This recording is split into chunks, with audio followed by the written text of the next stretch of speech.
you and for the board of directors. You get to see and hear everything that I find as I find it. Plus, we're going to talk about how we're going to redo your roof project for you correctly, as well as some other important things. I made a reminder arrow, so before I even get off the ladder, we're going to replace from here above. This is the drip edge, so we're going to replace the drip edge with your new roof, and you have no less than 2 different types of roof surfaces up here. We'll restore this the best that we can. We can even paint it for you. We're going to remove it, redo the flat roof. So as you're probably aware of, forgive me for stating the obvious, this is called a flat roof or flat roof material.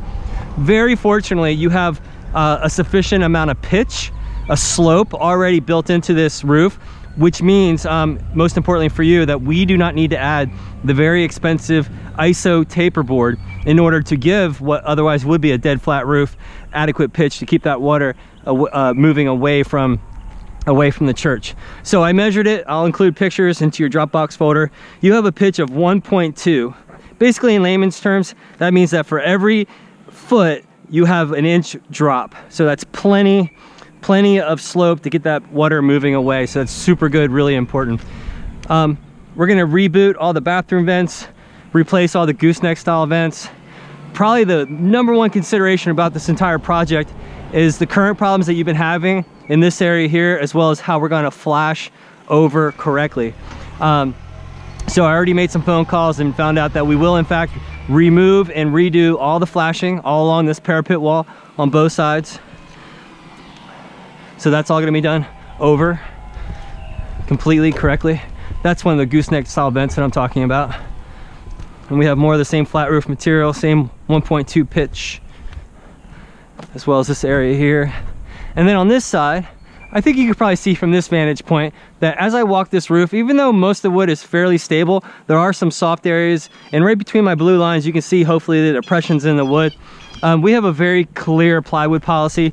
You get 100 square feet, or forgive me, for an average size house, you get 100 square feet. So I already called in advance and I made sure that they treat this not as only one house, but as 3 for your church. So the 100 square feet policy per house, well, I've already made sure that you get 300 square feet of plywood replacement with your new roof project at no cost.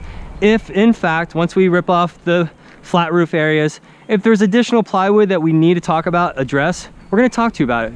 Very simple, it's $65 per sheet after that. But you're gonna get 300 square feet, which is quite substantial considering the size of your project. So I really don't think there will be any additional charges for plywood, at least at this point. Not much reason to talk about the existing damage. You already know about that.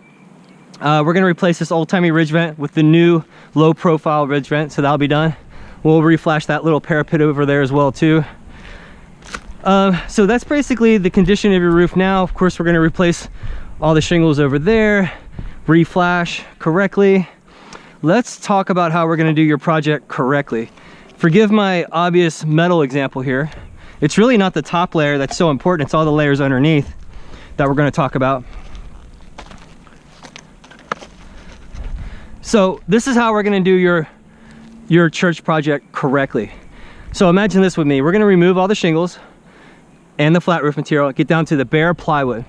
Just like we talked about, anything remotely bad we're gonna replace. You get 300 square feet of plywood replacement included with your project.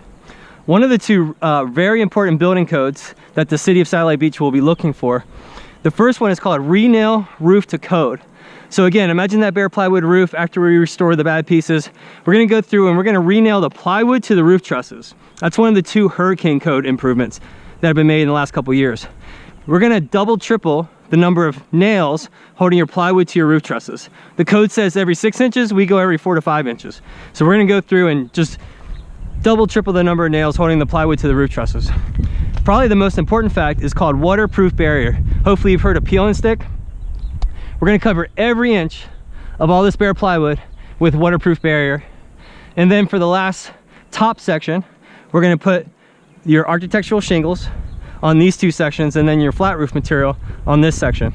I jokingly, but in all seriousness, tell our customers that you can pick whatever color you want, but you really have not much say in the manufacturer. As a company, we've picked CertainTeed Landmark Series shingles to be the best.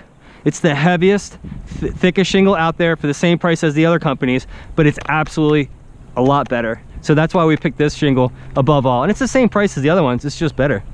And then we're gonna re-roof the flat areas with the 2 layers of flat roof material, which is basically 2 layers of waterproof material.